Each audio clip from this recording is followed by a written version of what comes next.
검찰이 국정원 특수활동비 수십억을 건네받은 의혹을 받고 있는 박근혜 전 대통령을 오늘 구치소를 찾아서 방문 조사를 할 예정이었지만 무산됐습니다.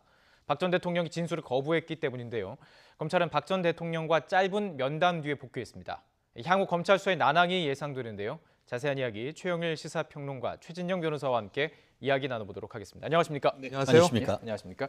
자, 오늘 어쩌 보면은 예상했던 대로 무산됐습니다. 일단 방문 조사가요. 이렇게 되면 검찰 수사가 어려워지는 건가요? 그렇습니다. 그 검찰도 일정 부분 예상했는 것이 아닌가 생각을 합니다. 아시다시피 크리스마스 전에 검찰청으로 출석하라고 통보를 했는데 건강 등의 사유를 들어서 그 거부를 했었고, 그러다 보니까 크리스마스 동안 그 방문 조사를 하기 위해서 이 서울구치소에 특별한 수사방도 준비를 했었다고 합니다. 근데 오늘 오전에 검사 2명 그리고 수사관 2명까지 해서 현장에 갔습니다만, 한마디로 방에 있으면서 나오기를 거부를 했었고, 실제로 조사를 요청을 했습니다만 전혀 수사에 하지 않은 결과 결국 더 이상 있어봤자 무의미하다 해서 바로 철수를 했는 것 같습니다.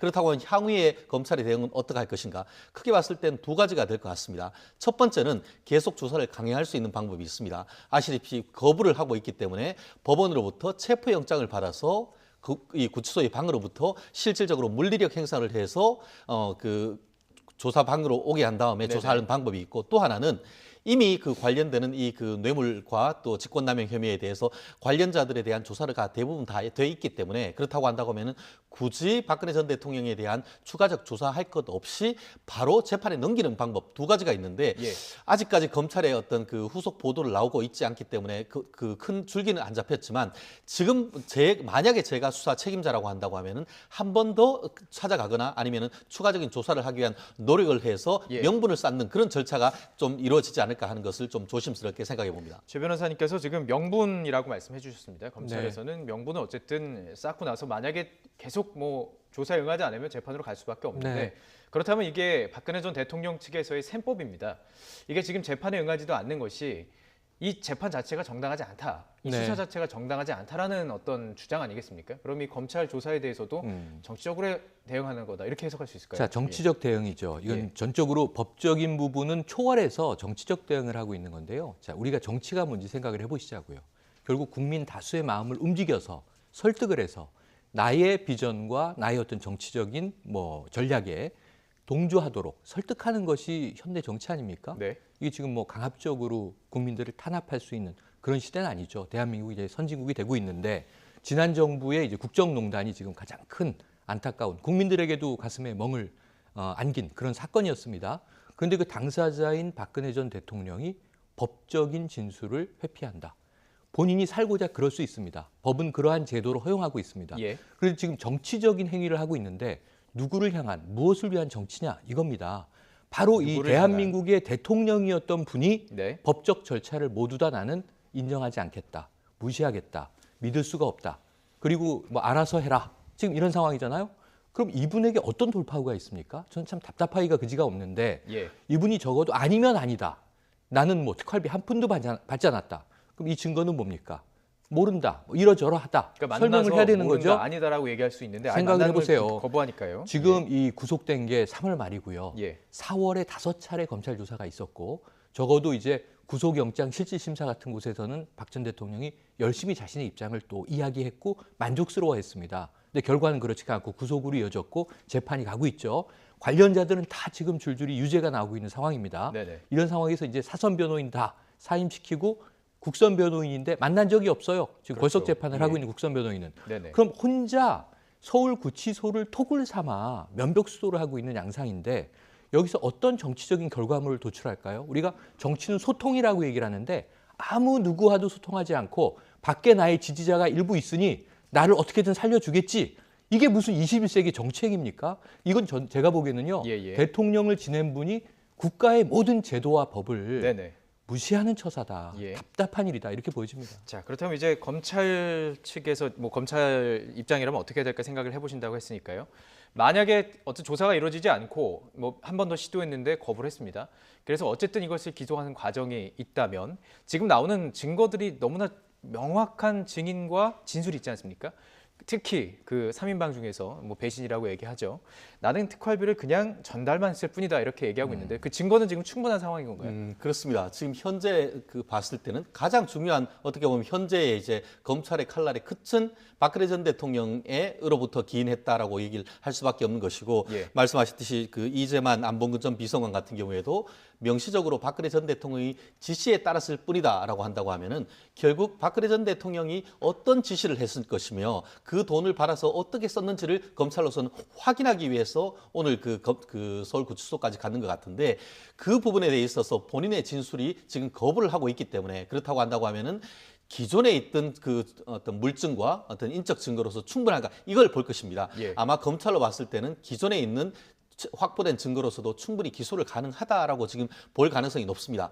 다만 이 부분과 관련해서는 그 예전 같은 경우에 한명숙 전 총리 같은 경우에도 검찰에 가서는 완전히 진술 거부권 전략을 폈었습니다. 네. 검찰의 이 수사가 검찰 어떤 정치적이기 때문에 나는 검찰에서는 철저한 진술 거부권을 행사를 하고 법원에 가서 내 어떤 그 무고함을 밝히겠다라는 그런 전략을 폈습니다. 결국 그렇게 했다가 일부 처음에는 그 무죄로 판결을 받기도 했었습니다만 결국 대법원까지 가서 유죄를 받았는데 이 부분 같은 경우에는 박근혜 전 대통령은 아예 그 검찰에 출석조차도 하지 않고 지금은 이제 그 조사조차도 거부를 하고 있는 있죠. 그런 예. 상황이기 때문에 일국의 전 대통령으로서 우리나라의 누구보다도 법치주의를 강조했던 분이기 때문에 이와 같은 그 수사 거부에 대해서는 법조인을 한 사람으로서 상당히 유감일 수밖에 없는 것 같은데요. 네네. 결국 박근혜 전 대통령으로서 모든 것을 온몸으로 거부함을 통해서 본인의 무고함을 밝히겠다고 하는데 검찰에서는 수사를 거부할 수 있을지 모르지만 법원에 나가서 또 거부를 하게 된다고 하면은 국민의 상당히 거센 비판에 직면할 수밖에 없는 그런 상황이 아닌가 예. 생각합니다. 자, 그리고 지금 상황에 여러 가지 혐의가 추가되고 있는 상황 네. 아니겠습니까? 지금 이 국정원 특활비뿐만 아니라 화이트리스트, 네, 그러니까 네. 뭐 친정부 성향의 정부에 뭐 지원을 하고 뭐 문화인에 지원을 네. 하고 거기에 지금 또 세월호 보고서 조작까지 그렇죠. 여러 가지 선미점이 더 추가된 거 아니겠습니까? 추가되고 있는데 지금 예를 들면 지금 지난 1심 재판에서 김기춘 비서실장이 유죄 3년을 받았죠. 그 이제 블랙리스트를 작성토록 하고 관여했다. 근데 거기 이제 조윤선 당시 정무수석은 이 무죄를 받았습니다. 항소심에서 지금 여러 가지 정황이 또 새로 추가가 되고 있는데 구형까지 내려진 네, 상태고요. 블랙리스트에 대한 것도 있지만 또 화이트리스트라고 하는 것은 그러니까 블랙리스트가 배제라면 화이트리스트는 지원 대상 주로 보수 단체들에게 대기업을 통해서 당시에 정경련 등을 통해서 네네. 이 어떤 자금까지 지원을 하면서 관제 대모를 하도록 했다 지시를 했다. 그런데 이게 박 전 대통령과 무관하지가 않다. 여러 가지 이제 자료들이 추가로 나오고 있는 상황이에요. 그럼 박 전 대통령이 블랙리스트만은 무죄로 피해가는 상황으로 보여졌지만 지금 이제 혐의는 들어 있고요. 문제는 김기춘 당시 비서실장에서 이 선이 끊어질 것 같지가 않습니다. 거기다가 블랙리스트에 대한 부분 외에 화이트리스트가 추가됐고 네네. 말씀하신 대로 세월호에 대해서 여러 가지 여론 조작을 하기 위한 시도들이 추가로 드러나고 있기 때문에 박 전 대통령의 혐의는 늘었으면 늘었지 예. 줄기는 어려운 그런 상황이어서 네. 사실은 점점 법적으로 불리해지고 있거든요. 그렇습니다. 그런데 여기서 이렇게 뭐랄까요? 이건 묵비라고 하기에도 좀 어려운 대면 자체를 거부하고 있는 상황. 예. 이것은 박 전 대통령에게 너무나 안타깝고 네네. 불리한 상황이어서 전환점이 만들어지기를 예. 최 기대해 봅니다. 예, 그 지금 어쨌든 가장 핵심적인 혐의는 뇌물수수 아니겠습니까? 다른 부분들도 물론 뭐 헌법에 어긋나는 부분이지만 어쨌든 형량을 위주로 볼 때 뇌물수수라는 부분이 가장 핵심인데 지금 국정원 특활비에 관련 혐의가 더 추가된다면 상당한 그 형량이 추가될 수 있는 부분 아니겠습니까? 그렇습니다. 실질적으로 지난 최순실 씨에 대한 구형이 징역 25년형을 구형을 했습니다. 그렇죠. 그렇다고 한다고 하면은 박근혜 전 대통령이 이 부분에 대해서는 그와 비슷하거나 조금 더 많을 가능성이 있다라고 얘기를 하고 있습니다. 법조인들의 전망이 그런데 예. 거기에 더불어서 지금 그 국정원으로부터 특수활동비로서 총 합계 한 40억 정도를 받았다라고 한다고 하면은 그것은 형법을 넘어서 특정범죄 가중처벌법상의 뇌물수수가 될 수가 있기 때문에 그럴 경우에는 그 또한 무기 또는 10년 이상의 유기징역이 됩니다. 예. 그러면은 기존에 있던 그 18개 정도에 되는 범죄와 더불어서 이 부분까지 추가가 된다라고 하면은 사실상 30년 이상의 어떤 구형이 될 가능성이 상당히 높은 그런 상태입니다. 예, 예. 결국 그럼에도 불구하고 이렇게 지금 다 그 반박하고 그 반박조차를 하지 않고 이와 같은 그 조사에 거부를 하는 것은 결국 최초에 지난 몇 달 전이었습니다.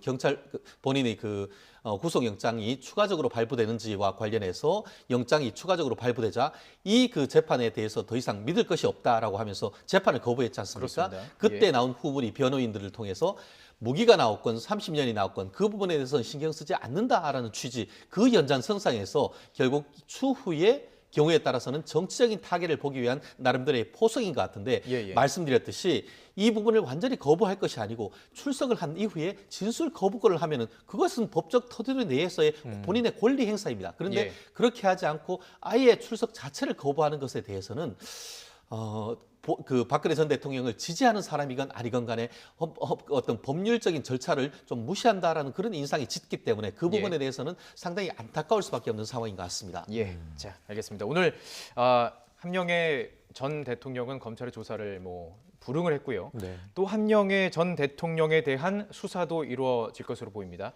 다스 실소유주 의혹에 대해서 검찰의 고발이 있었고요. 참여연대에서 고발이 있었고요. 이 부분에 대해서 이제 검찰의 수사가 진행이 되는데요. 자, 국민의 궁금해하는 이 다스에 대한 의혹과 질문을 검찰이 풀어야 한다 이렇게 시민연대는 주장을 하고 있습니다. 자, 이 내용 들어보고 계속 주제를 바꿔서 이야기를 해보도록 하겠습니다. 도곡동 땅이 다스로 돈이 BBK로 갔잖아요. 190억. 그렇죠. 그렇다면 이 실소유주가 누구라는 건 누구나 다 알 텐데 그럼에도 불구하고 진상규명과 엄벌이 필요하기 때문에 정식 고발한 것입니다. 제가 이제 고발한 지 2주일이 더 됐거든요. 예. 온 국민이 지금 다스 누구 겁니까 하고 절절하게 묻는 상황이고 네. 근데 검찰만 답을 안 하잖아요. 그래서 제가 고발장에 사실은 성명불상의 실소유자라고 한 겁니다. 이명박 전 대통령을 명시를 하지 않았어요. 그 이유는 우리 국민들이 다 알고 있지만 검찰이 답을 안 하니까 당신들께서 한번 그 퍼즐을 최종적으로 답을 하시라.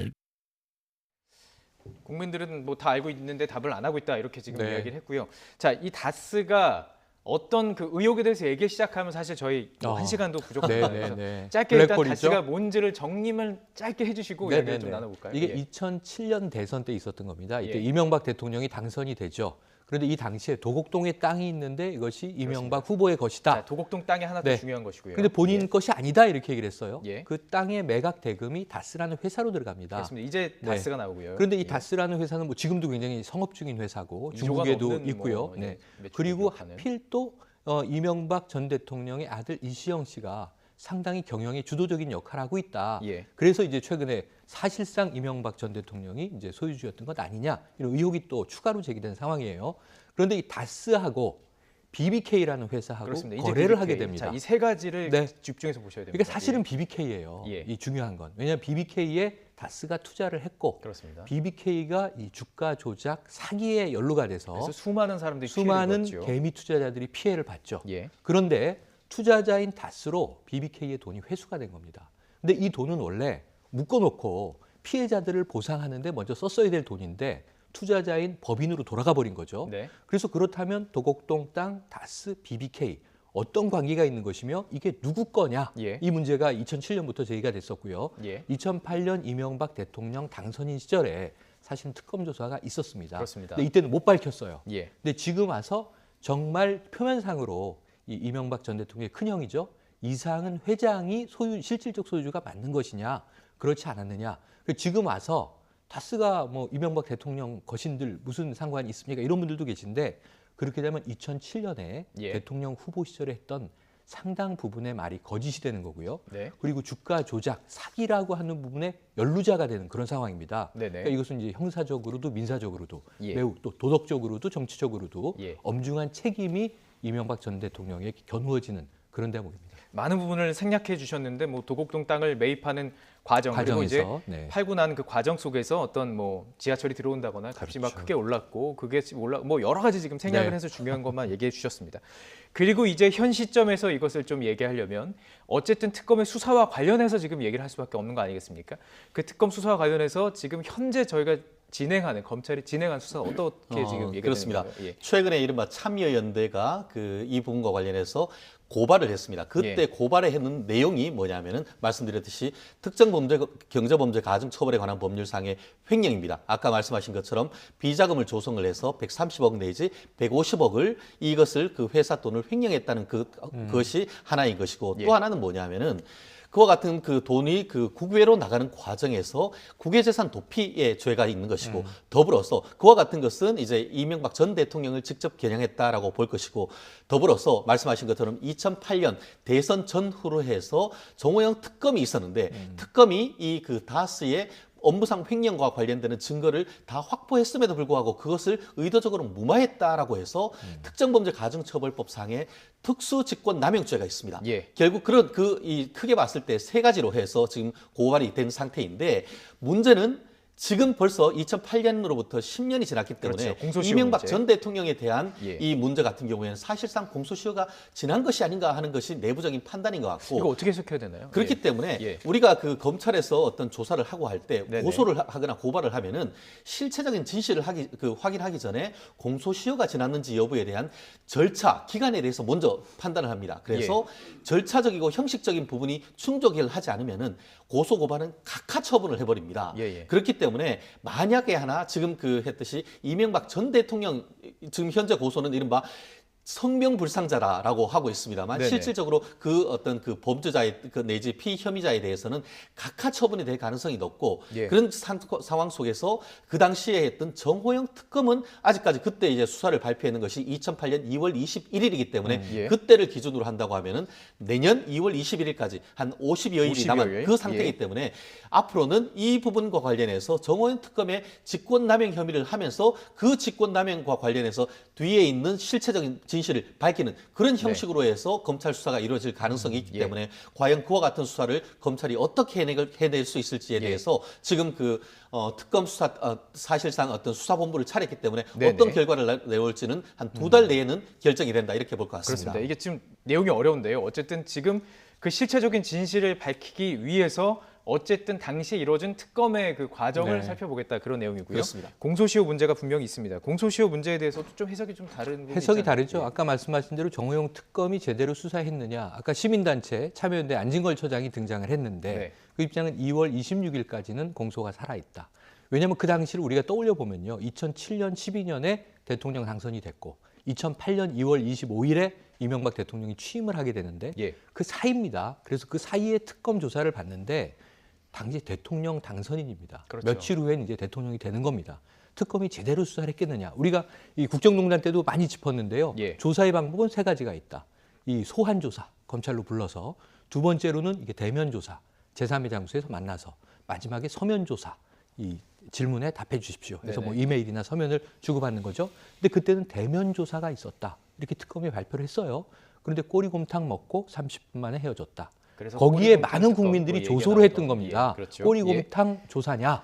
그러니까 식사하고 헤어졌는데 30분 동안 뭘 물어봤겠느냐? 그러면은 혹시 다스가 대통령 당선인 겁니까? 아닌데요. 그러고 끝난 거 아니냐 예. 하는 의구심이 남는 거죠. 이런 대목에서 예. 특검 이 당시의 수사를 믿기 어려우니 네. 특검 수사를 아까 우리 최 변호사님 말씀 정확히 짚은 대로 그 직권을 제대로 직무를 하지 않았다. 이걸 재조사하면서 예. 그 당시에 특검에서 묻고자 했던 상황을 지금 다시 이제 한번 파헤쳐야 되는 것 아니냐는 이제 시민적 요구가 있는 거거든요. 예. 그런 면에서 저는 뭐 이게 또 법원과 사법부의 예. 판단이 내려지겠습니다만 네네. 이게 2월 26일까지가 공소시효가 살아있다 하더라도 예. 불과 2달인데 2달 사이에 무엇을 어떻게 더 밝혀낼 수 있을까는 예. 여전히 물음표예요. 예. 그럼에도 불구하고 국민들의 의혹을 푸는 것은 네. 또 이제 사법 당국의 이 책무이기 때문에 뭔가 좀 책임 있는 답변이 나와주기를 예. 기대하는 목소리가 높아지고 있다. 이렇게 전하고 싶네요. 그렇습니다. 최 변호사님, 근데 지금 일단 좀 달라진 부분이 있습니다. 증언이 지금 추가된 부분들이 있습니다. 다스의 운전 기사였던 그 사람이 계속 이게 다스가 이명박 전 대통령의 것이 맞다, 1만% 맞다 이렇게 이런 주장이 추가가 됐습니다. 이게 그렇다면 실제 재판과 수사 과정에서 지금 어떻게 작용할 수 있을까요? 여론 형성에 특히 이제 그 여론 검찰이 형성에, 특별수사본부를 꾸리고 하는 데는 상당 부분 큰 플러스 알파가 되는 건 틀림없는 것 같습니다. 그렇지만 우리가 형사적인 수사 실무에서 봤을 때는 네네. 고소 고발이 들어오면 제일 먼저 검찰에서 확인하는 것이 공소시효가 완성됐는지 여부인데요. 예. 말씀드렸듯이 벌써 2008년 2월 달에 내부적으로 무혐의 결정을 했다는 것은 예. 결국 2008년 그때를 기준으로 했을 때도 이미 사실상 거의 10년이 된 것이고 말씀드렸듯이 이게 그 비자금 조성이나 이런 부분은 그 특경가법상의 그 횡령이 10년이 넘었다는 그런 부분입니다. 네네. 그러다 보니까 예. 나중에 증거가 있다 하더라도 예. 벌써 마치 예. 이제 살인죄가 이제 그 살인 사건이 벌어진 이후에 공소시효가 완성된 이후에 내가 여기 왔다라고 해도 형식적으로 어떤 그 윤리적 비난은 할지언정 예. 형사 처벌을 못하는 그런 상황이 아닌가 하는 생각인데요. 만약에 이명박 대통령의 혐의를 조금 검찰이 찾아서 일단 그 수사의 주체를 이명박 대통령으로 전 대통령으로 확정한다면 공소시효가 그 재임 기간 중에 중단되는 거 아닌가요? 예. 물론 그 부분에 있어 가지고는 예, 이제 예. 여러 가지 있어요. 예. 그 헌법에 보면은 예. 재임 기간 중에 있던 사건에 대해서는 그 내란 외환죄 이외에는 예. 그 기소하지 못한다라고 예. 하고 재임 기간 가운데 있었던 부분에 대해서는 재임 기간이 끝난 뒤에는 기소할 수 있다라고 하는 것인데 기소를 하지 못했다는 것이 그 기간 동안 그는 기소를 못하지만 예. 그와 같은 행위 자체가 재임 기간 중에 있었던 것이 아니고 예. 대통령이 되기 이전에 있었던 부분이기 때문에 그렇군요, 이게. 결국 이 부분에 있어서 과연 기소를 할 수 다툼의 여지가 있을지에 있군요. 대해서는 예, 예. 현실적으로 사실 아주 어려운 그런 부분인데 그렇군요. 결국 예. 그 재임 기간 중에 또 다른 어떤 이명박 전 대통령이 어떤 예. 업무 지시를 통해서 다른 그 비위가 있었다고 한다고 하면은 그렇다고 하면은 공소시효가 남아 있기 때문에 추가적인 수사를 할 수 있겠지만 예. 현실적인 어떤 수사 실무상의 입장에 봤을 때는 예. 검찰이 과연 그 부분을 밝혀낼 수 있을지에 대해서는 제 수사 실무가 입장에서는 예. 조금은 쉽지 않다 저는 그렇군요. 그렇게 예. 보입니다. 자, 임박한 시점이고 형사 처벌에서는 상당히 지금 불리한 게 사실이다 이렇게 좀 정리할 수 있을 것 같은데 네. 지금 그 뭐 민형사상, 그러니까 민법상 네, 뭐 네. 진행되는 게 좀 있지 않겠습니까? 있습니다. 지금 뭐 예, 시민들이 플랜다스의 개 돈을 모아서 다스의 주식을 네. 사겠다. 그래서 대주주가 되겠다. 그래서 밝히겠다 이거 아니겠습니까? 그러니까 좀 아름다운 동화의 제목인데요. 예. 슬픈 결말이죠. 플랜다스의 개라는 예. 거 우리가 유명하고 또 어린이용 이제 이 만화로도 만들어져서 예. 유명한데요. 네로가 등장하고 이제 이 플란다스의 개가 파트라슈라는 이 아주 충직한 개가 아니겠습니까? 네네. 그래서 이거 제목을 패러디한 거예요. 요즘에 좀 SNS식 유머라고 볼 수 있겠는데 예. 플랜 이 계획이고 다스가 바로 이 회사 다스를 지칭을 하고 예. 여기서 개는 멍멍하는 개가 아니라 돈을 모은다는 예, 거죠. 우리 예. 이제 이 사적으로 예. 품앗이 개 하는 그 개입니다. 그 돈을 모으는데 깜짝 놀란 게요. 이 국세청 관료 출신의 한 분이 그 주창을 해서 아이디어를 냈는데 아주 신속한 시간 내에 150억이 모였습니다. 지금 3% 이상 살 수 예, 있다는 거죠. 150억을 모금한 이유는 말씀하신 네. 대로 다스의 주식 3%를 매수해서 예. 사서 예. 3% 주주가 되면 웬만한 기업에서 이 대주주 역할을 할 수 있습니다. 예. 그렇다면 이제 뭐 경영이사회 같은 데 참여하고 주총이라든가 이런 쪽에서 회사 내부의 자료를 열람할 수 있도록 요구할 수 있는 권리가 생긴다는 거죠. 예. 그래서 3%의 주주가 돼서 우리가 다스의 내부를 직접 들여다보자. 왜냐하면 우리도 주주니까. 예. 과거에 이제 이런 측면에서는 소액주주 운동들은 많이 있었는데요. 워낙 대기업의 이제 주식 총량이 방대하기 때문에 대주주가 되는 건 힘들었는데 지금 다스는 아직도 비상장 기업입니다. 막대한 자산과 막대한 매출을 내고 있음에도 불구하고 예. 예. 이익을 내고 있는데 이 부분에서 아마 이 150억 원 정도의 시민 기금이 네네. 3% 주식 획득에 성공을 해서 플랜다스의 개가 민사적으로, 혹은 예. 민사적으로가 아니라 경영적이죠. 경영적으로 다스 내부의 자료를 검토 열람하고 네. 새로운 단서를 찾을 수 있을지도 귀추가 주목되는 부분입니다. 예, 알겠습니다. 자, 좀 주제를 바꿔서 이야기를 계속 진행해 보도록 하죠. 오늘 자유한국당은 그 청와대를 향해서 임종석 비서실장이 아랍에미리트를 방문한 목적에 대해서 굉장히 지금 공격을 하고 있는 상태입니다. 자, 그 상태에서 어쨌든 임종석 비서실장과 관련해서 청와대는 일단 답변을 했습니다. 이 부분도 좀 짧게 짚어볼 필요가 있을 것 같은데. 그렇습니다. 오늘 해명이 됐을까요? 예. 오늘 오전 중에 지금 그 한국당 국회의원 22분이 이 청와대 앞에 가서 항의 방문을 하고 성명서를 내는 것 같습니다. 그렇게 예. 하면서 예. 이른바 임종석 그 비서실장이 그 아랍에미리트에 갖는 이른바 아랍에미리트 원정 게이트에 대해서 자복하라, 한마디로 자수하라, 있는 그대로 다 얘기를 하라라고 얘기를 했는 것 같고요. 이 부분에 대해서 상당 부분 그 한국당이 비교적 구체적인 어떤 그 정황을 들고 압박을 하고 있으니까 네. 기존에 지금 그 청와대 입장이 조금 변경된 것 같습니다. 실질적으로 최초에 그 임종석 비서실장이 방문했을 위문 때 방문이었다. 예, 위문 방문 그 동명부대 위문 방문이었다라고 하고 그 또한 출국한 이후에 얘기를 했고 그거에 대해서 다른 얘기를 하니까 그 뒤에는 이 국정원 제1차장이 있는 사진이 나오니까 그거는 정보 교류 차원에서 했던 것이다. 그 이후에 또 다른 또 증거를 들이대니까 박근혜 전 대통령의 정부에 있어서 두 나라 관계가 안 좋았는데 그걸 복원하러 갔다라고 해서 진술이 계속 바뀌었습니다. 네네. 그러면서도 속 시원하게 얘기를 하고 있지 않다가 오늘 공식적으로 이 부분이 이제 그 서로 간에 이제 그 관계를 돈독하기 위한 취지라고 해서 공식적으로 지금 조금씩 얘기를 하고 있는데요. 예. 결국 그 최초에 있는 얘기와 진술이 바뀌면서 결국 국민들이 의혹이 더 키운 스스로 어떻게 보면 처음부터 이 부분에 대해서 원론적이지만 핵심을 찍는 정도의 어떤 얘기를 했다고 하면은 이렇게 수세에 몰리지 않았을 텐데 예. 그 부분에 있어서는 청와대의 어떤 대응에 조금 문제가 있었다는 지적은 상당 부분 타당한 것 같습니다. 두 가지를 좀 집중해서 볼 필요가 있을 것 같습니다. 일단 정무수석 입에서 네. 지금 해명이 나왔어요. 한병도 이게, 정무수석 그렇습니다. 입에서 해명이 나왔는데 예. 사실은 전 청와대의 답변은 일관적인데 추가된 건 하나죠. 친서를 전달했다.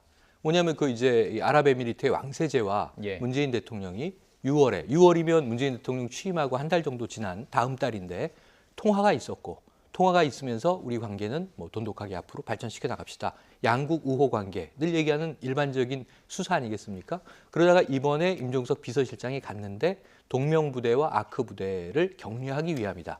그런데 가는 길에 친서를 전달해도 되겠느냐? 그쪽에서도 이제 오케이를 해서 친서가 전달됐다. 정상 간의 친서는 긴급할 때도 친서가 있을 수 있지만 특사가 파견돼서 네네. 이런 경우에는 대통령의 비서실장이 타 국가를 가는데 예. 외교적 관계가 있는 국가고 거기다 또 우리는 원전을 수출하고 있는 교역 상대국입니다. 예. 그래서 정상 간의 친서가 교환된다. 이게 외교적으로 아주 이례적이거나 특이한 일은 아니잖아요. 근데 빨리 얘기 안 네. 했을까요? 그래서 이제 그 부분인데 그렇습니다. 저는 예. 빨리 얘기 안 한 이유가 예. 야당 쪽에 있을 가능성이 높다. 왜냐하면 처음에 북한 접촉했느냐? 아니다. 이렇게 얘기했습니다. 네. 그럼 그 다음에 뭔가 MB 관련해서 뭐 찾으러 갔느냐?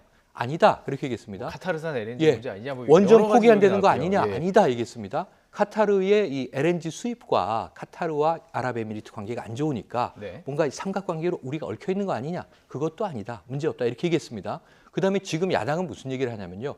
우리가 그럼 찾으러 아랍에미리트로 갈게. 지금 사실 야당이 저 홍준표 대표만 해도 일본도 가서 아베 총리도 만났죠. 미국에 전술핵 배치 요청하라고 한다고 갔다 왔죠. 아랍에미리트에 가서 우리나라 야당이 무슨 얘기하겠습니까? 우리 청와대에서 비서실장이 와서 무엇을 어떻게 하고 갔습니까? 그 나라 정부에 물어봅니까? 예. 외교적인 결례고 망신 아닙니까? 그래서 예. 저는 자꾸 무리한 억측으로 이 어떤 의혹을 키우는 것은 야당도 절반 이상의 책임이 있는 것이다. 차라리 정부에서 운영위에 임종석 실장 나오라고 요구하는 건 좋아요.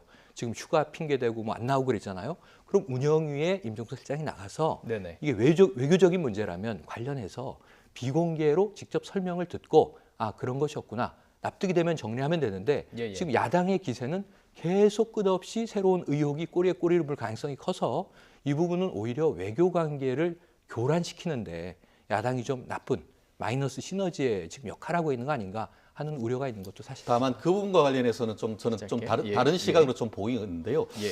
처음에 동명부대를 위문 방문하러 간다? 국민들에 대해서 과연 그와 같은 그 말씀을 한다는 것은 정말 예의가 아니라고 생각합니다. 근데 그때 같은 경우에 예. 송영무 장관이 벌써 한 달 전에 갔다 왔지 않습니까? 근데 지금 말씀하셨듯이 지금 우리나라 같은 경우에는 그 갔다 온 다음에 운영위원회 나오라고 하니까 그 휴가를 냈지 냈죠. 않습니까? 근데 휴가 냈는 기간 공교롭게도 이게 아랍에미리트 왕세제의 조카가 우리나라에 들어왔었어요. 그리고 또 딱 그 기간에 주한 아랍에미리트 대사 같은 경우에는 본인이 그 휴가라고 하면서 어디로 갔냐고 하면 알고 봤더니만 그때에 아랍에미리트를 방문해가지고 네네. 한국과 관련되는 언론 그 브리핑을 했단 말이에요. 그렇다고 하면 이렇게 급박하게 돌아가는 그런 상황 속에서 단순히 그런 식으로 이제 동맹부대를 그런 그 위문 방문했다는 것은 국민에 대한 정말 예의가 아니라고 생각할 예. 수밖에 없는 거 예. 아니겠습니까? 예, 두 분의 좀 의견 충분히 제가 시간 드린 것 같고요. 네네. 일단 그 한병만 정무수석의 이야기는 취지가 바뀐 것이 아니라 위문 방문도 있었고 그런 것도 있었다. 네, 이렇게 일단 한병도 해명했다는 정무수석. 것을 네네. 예, 죄송합니다. 한병도 그것을 계속 한번 정리하고 이야기 나눠보겠습니다. 네. 그 여당에서는 지금 이런 어떤 자유한국당의 공격이 자유한국당 내부에서의 내용을 좀 돌리려고 하는 것이 아니냐 이런 취지의 공격도 있습니다. 특히 지난 목요일이었죠. 류여의 최고위원이 비공개 최고위원 회의에서 출석을 거부당하고 그 이후에 홍준표 대표를 향해서 아주 날선 비판을 계속 이어왔기 때문에 이런 어떤 내용들을 좀 돌리기 위한 것이 아니냐라는 이야기인데요. 오늘 오전에 류여의 최고위원이 또 기자회견을 가졌습니다. 어떤 모습이었는지 화면을 보고 계속 이야기 나눠보겠습니다. 그동안 제가 보여드렸던 말들은 싸우기 위해서 어쩔 수 없는 모습들이었습니다. 유여회의 모습이 아니었습니다.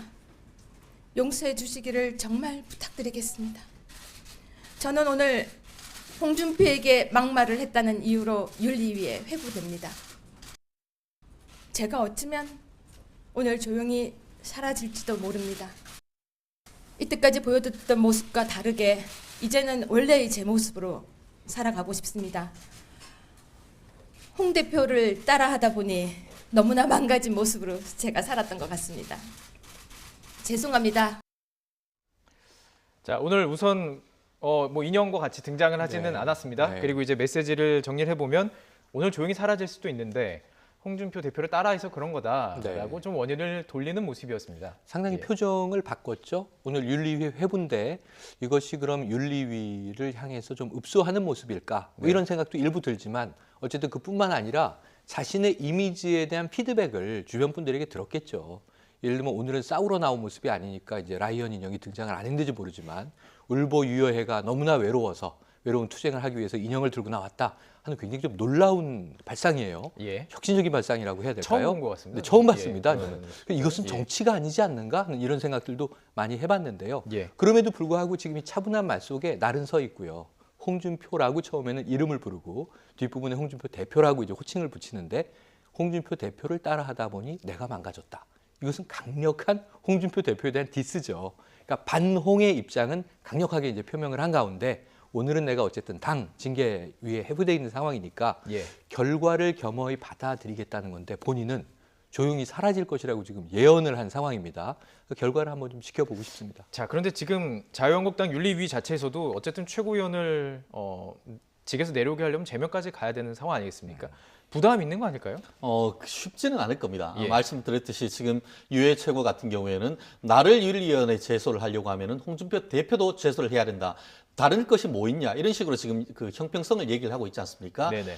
그와 같은 상황 속에서 어쨌든 간에 윤리위원회 제소된 것 같은 경우에는 지금 유해 최고인 것이고 실제로 지금 당헌 당규상에 보면은 제재할 수 있는 것이 4가지 정도가 되는데 경고 또 당원권 정지 제명, 뭐 출당 이런 것이 있는데 그 규정이 어느 정도가 될지에 대해서는 내부적으로 협의를 해야 될 것 같습니다. 그렇지만 그것이 아주 높게 보기에는 쉽진 않다. 지금 얘기를 했는 것이 다른 것도 아니고 내부적인 어떤 본인의 어떤 그 당무감사 결과 이게 그 당협위원장에 대해서 박탈이 된 그 부분에 대해서 항의하는 과정에서 있었던 그런 부분이라고 한다고 하면은 지금 또 본인 같은 경우에도 정준길 그 변호사를 지금 그렇습니다. 예. 대리인으로 선임을 해서 적극적으로 대응을 하고 있다고 한다고 하면은 그것이 지금 뭐 당원권 정지까지는 될지언정 제명이라든가 출당 이렇게까지는 가지 않을 수 있기 때문에 네네. 결국 내부적으로 이런 부분이 협의하는 과정 속에서 타협이 돼야 된다라고 보이고 예. 만약에 그게 아니다라고 한다고 하면은 오히려 이와 같은 당무감사 결과 속에서 자유한국당이 또 다른 위기를 맞을 수 있기 때문에 어떤 식으로 이 부분을 정치적으로 녹여낼 수 있을지 예. 그 부분은 바로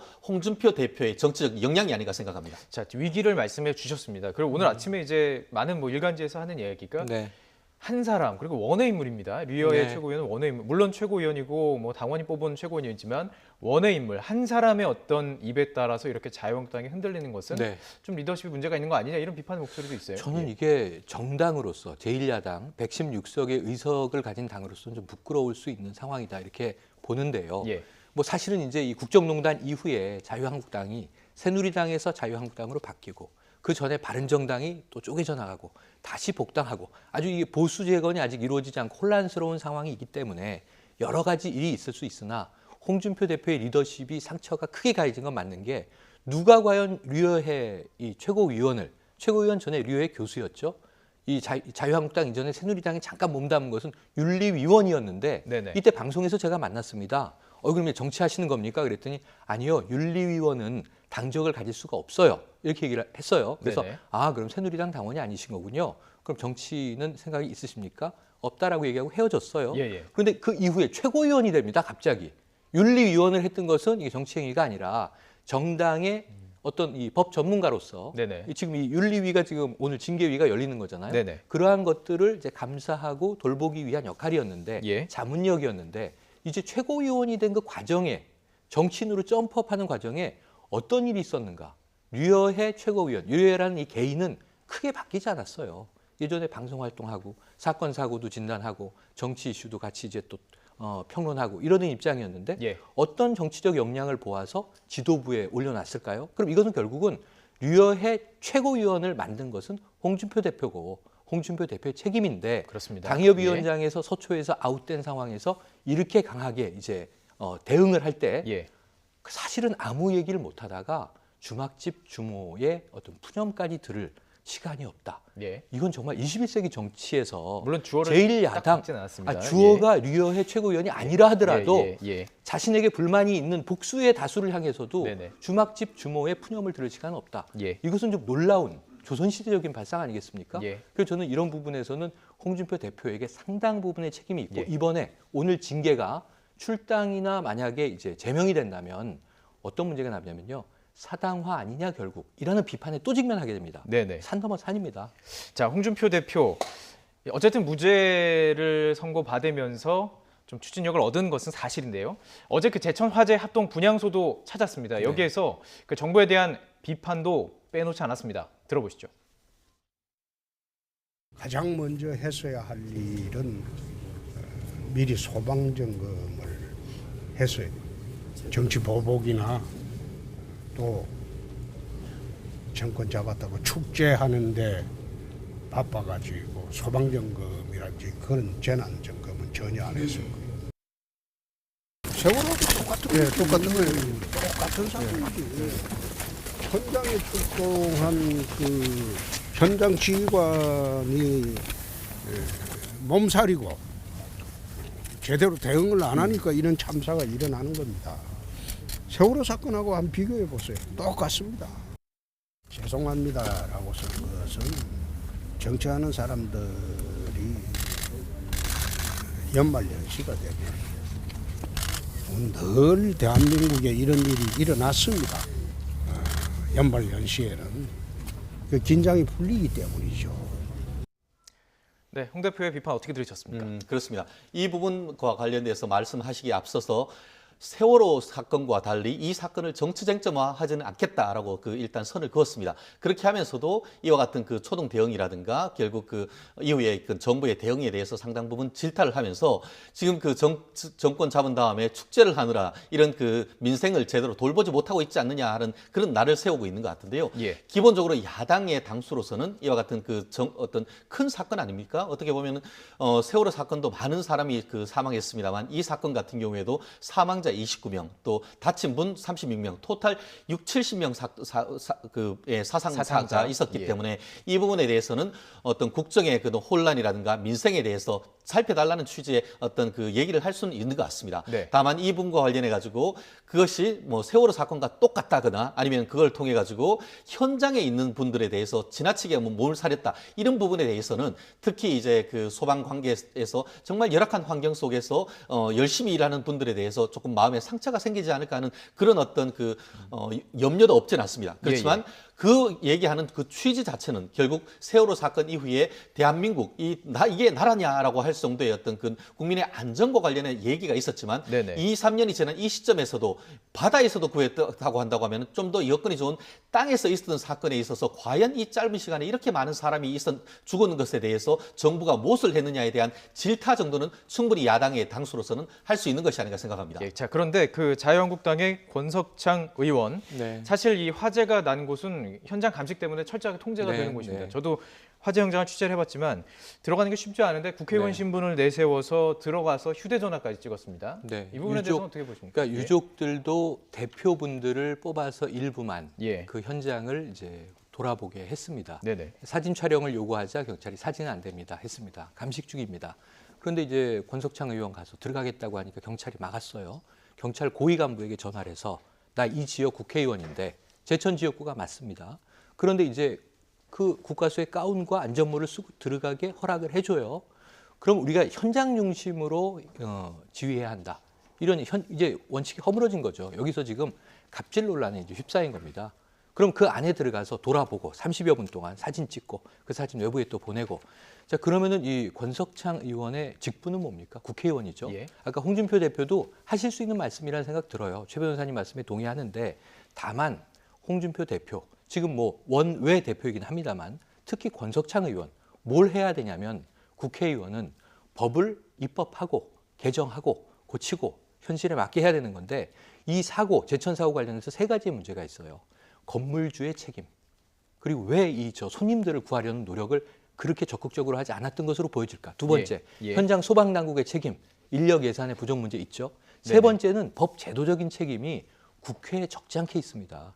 김영춘 지금 해수부 장관이 의원 시절에 발의한 도로교통법 개정, 예. 불법 주차 해소하는 문제, 이 소방차를 이제 주차하기 위해서 공간을 확보하는 문제, 이 법안이 9개월 계류됐다는 게 이제 알려졌잖아요. 예. 그럼 국회에서 법 통과해 주셔야지 임시국회는 개정 휴업으로 자동 연장됐는데 아무것도 하지 않고 지금 법 예. 처리 아무것도 안 되고 네. 현장에 들어가서 사진 찍은들 지금 권석창 의원이 그럼 뭐 사고 원인을 발견했답니까? 예. 그러니까 왜 그러는 건지 이해가 안 됩니다. 예. 그래서 이런 부분들이 있어서는 예. 국회의원은 입법 영역에서 예. 해야 할 일을 좀 빨리빨리 처리해 주시고 예. 현장 방문은 이 경찰의 지시에 따라 주셨어야 하는 생각이 듭니다. 아무래도 국회의원의 본연의 뭐 입법 과정, 어쨌든 국민을 대표해서 입법하는 과정인데 지금 어쨌든 지금 국회가 굉장히 뭐 바쁜 게 상황이 사실입니다. 특히 국민의당 이야기를 해보면 통합 반대파 의원들 그리고 찬성파 의원들의 상당히 첨예한 그 맞부딪힘이 있습니다. 자, 호남계 중진인 천정배 의원은 지금 국민의당에서 추진하고 있는 이 당원 투표 문제가 있다는 주장이고요. 안철수 대표는 또 반대 이야기를 밝혔습니다. 두 분의 이야기 들어보고 계속 이야기 나눠보겠습니다. 20명의 국회의원, 그러니까 국민의당의 과반수 의원들이 안철수 대표의 전당원 투표에 반대해서 네. 가처분 신청을 했다 하는 것이 저는 큰 의미가 있다고 봅니다. 합당에 명확히 반대하는 분들이 26명입니다. 네. 3분의 2지요. 그리고 나머지 13분, 그러니까 2대 1의 비율입니다. 당원이 수십만 당원이 있는데 예. 그중에 극히 일부, 정말 극단적인 경우에 당원 한 사람, 안철수 대표 한 사람 투표 참여해서 혼자 찬성했으면 100% 찬성입니까? 그럴 수는 없는 것 아닙니까? 그러니까 네. 어떤 큰 회의체에는 늘 그런 최소한의 그 정족수라는 게 있는 것 아니에요? 전당원 투표를 100번 해봤자 그것은 합당 결의하고는 무관한 것이라는 것도 분명한 거기 때문에 예. 저희는 그것에 승복할 수가 없지요. 가처분 신청에 참여한 20분 중에서 그 정말로 반대하는 분도 계시고 어떤 분들은 정말 당이 더 이렇게 분열하는 것을 막기 위해서 일단 이 전당원 투표만은 어떻게든 연기라도 해야 되겠다. 그런 생각까지 다양하게 그렇게 참여하셨습니다. 자, 우선 이 부분 짚어봐야 될 것 같습니다. 가장 핵심은 전당원 투표에서 과반수를 넘더라도 33% 이상의 투표를 해야 된다. 이 부분을 가지고 천정배 의원이 지적하는 겁니다. 이게 법적으로도 지금 핵심이 있는 거죠. 예. 그렇습니다. 그렇기 때문에 지금 그 천정배 의원 같은 경우에는 법무장관까지 하시고 법률 율사 중에 아주 상당히 탁월한 역량을 가지고 있는 분이다라고 평가를 하는데요. 네네. 그 천정배 의원께서 직접 지금 그 투표 금지 가처분 신청을 했습니다.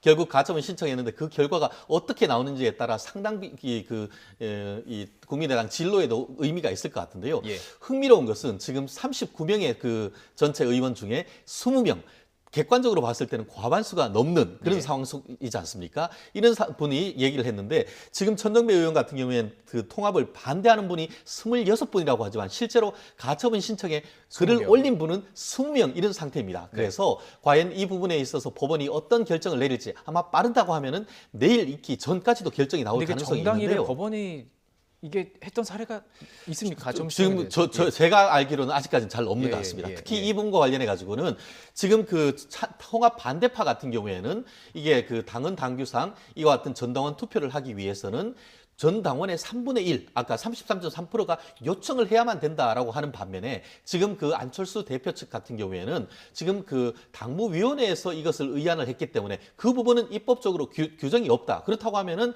그와 같은 3분의 1 요건과 관계없이 요청을 할 수 있다라고 지금 맞받아치는 그런 상태입니다. 네네. 그렇기 때문에 쉽게 법원에서 결과가 나올지에 대해서도 사실 그 결과가 대해서 낙관하기 쉽지 않고 더불어서 지금 보면은 말은 지금 26명이라고 합니다만 그 중에서 여전히 6분은 그 소장에 이름을 넣지 않고 더불어서 지금 현재 통합 이 소장 중에 3분은 비례대표거든요. 네네. 만약에 비례대표 부분 같은 경우에는 나중에 이 부분이 통합이 되고 했을 경우에는 이 부분 그 부분의 스탠스가 굉장히 꼬일 수 있는 그런 관계가 있습니다. 그렇죠. 그래서 예.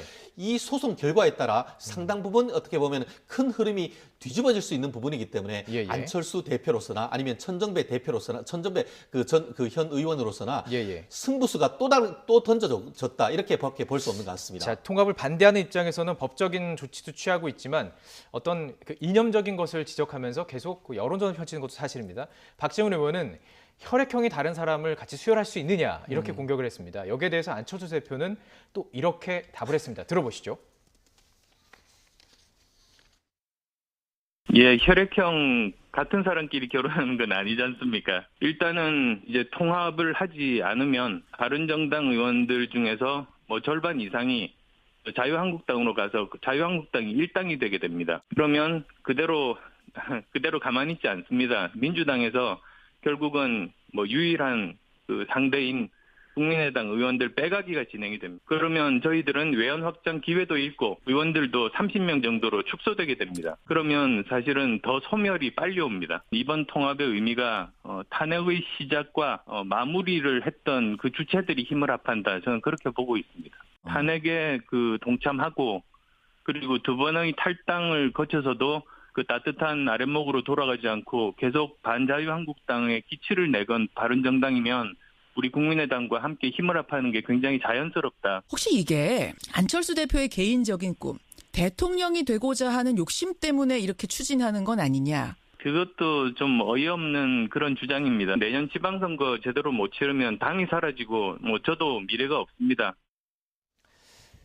그렇습니다. 어쨌든 지금 조금 전에 말씀드린 대로 여론전도 상당히 중요한데 네. 이렇게 해석했습니다. 수혈이 아니라 결혼이다. 네. 뭐 이렇게 표현을 했습니다. 이게 어느 정도로 그 여론에 미치는 영향이 있을까요? 네, 네. 예. 결혼인가요? 어떻게 판단하십니까? 지금 조광지처와 이혼을 하고 새로운 여자와 결혼을 하는 건가요? 아, 그렇게 이거 분석하시는군요. 통합 아니지 않습니까? 예. 제가 보기엔 통합은 39명이 똘똘 뭉쳐서 11명에 이쪽은 보수예요. 이쪽은 뭐 중도 혹은 중도 진보예요. 민주 진영이라고 이제 전제하고 DJ 정신을 계승했으니까 둘이 합종 연행을 해서 새로운 세력으로 개혁 보수, 개혁 중도 보수의 범위를 넓히겠다. 좋아요. 그런데 문제는 왜 우리가 아까 26명이냐, 20명이냐, 혹은 네네. 저기 14명이냐 이걸 왜 카운트하고 있어야 되죠? 국민의당은 어쨌든 통합 찬성과 통합 반대가 격돌하면서 의결 정족수 3분의 1이냐, 사법부가 이걸 받아주느냐, 각하하느냐, 기각하느냐 하나도 안 중요합니다. 국민들이 질문하는 거죠. 통합이냐? 지금 이제 안철수 대표가 굉장히 재밌는 예언을 하셨어요.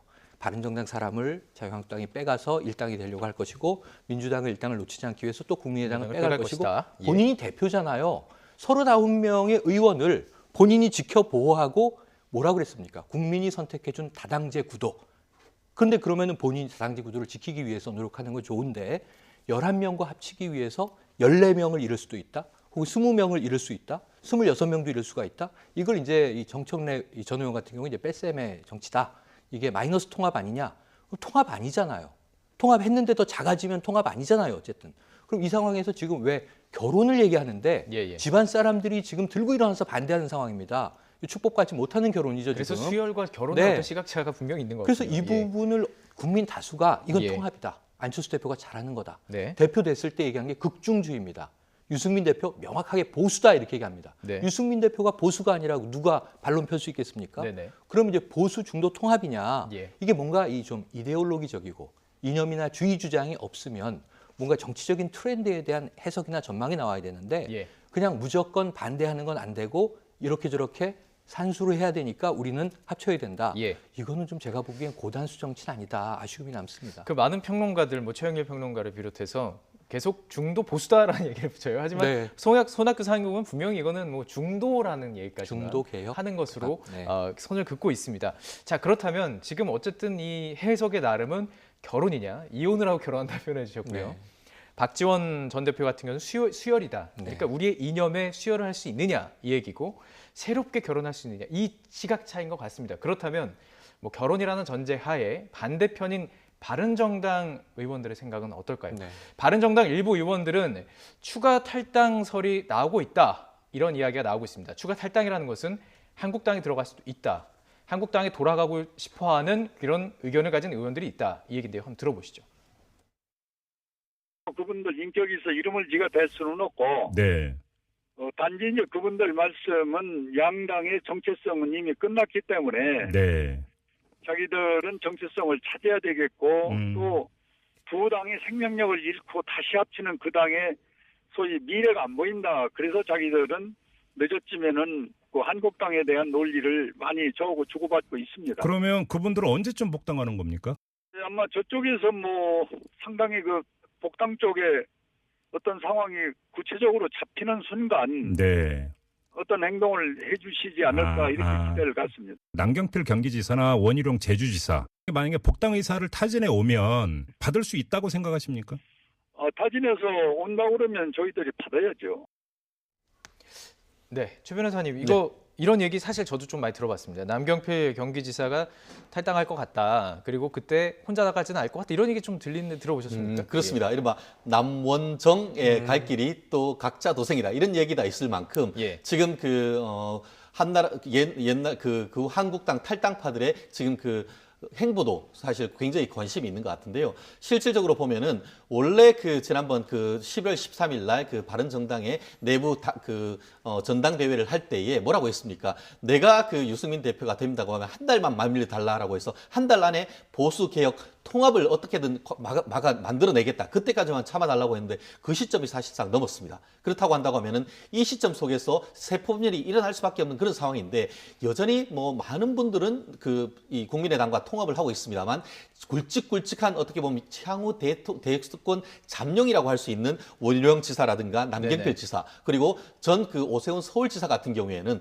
당적이 바뀔 경우에는 다른 행동을 할 수 있다라고 지금 얘기를 하고 있단 말이에요. 그렇다고 한다고 하면은 결국 플러스에서 지금 11대 39에서 이 50이 되는 것이 아니고 사실상 핵심 알맹이들이 다 빠져버린다고 하면은 결국 그와 같은 이 바른 국민당이 무슨 의미가 있느냐 이런 얘기가 있을 수 있기 때문에 결국 안철수 대표는 안철수 대표대로 유승민 대표는 유승민 대표대로 통합을 위한 통합이 아니고 거기에 컨텐츠 있는 사람을 이끌어갈 수 있는 리더십을 보이는 것이 이 통합의 요체가 될 수밖에 없다는 것이 그런 맥락이 아닌가 생각합니다. 예. 자, 그렇다면 이제 앞으로 남은 국민의당과 바른정당의 정당의 합쳐지는 과정의 가장 큰 변수는 이들의 탈당 여부라고 볼 수 있을까요? 양당의 탈당이죠. 그러니까 바른정당이 정말 아까 홍문종 사무총장 얘기처럼 2명쯤이 나가면 9명이 남잖아요. 그리고 이제 국민의당은 몇 명이 남고 몇 명이 나갈 것이냐.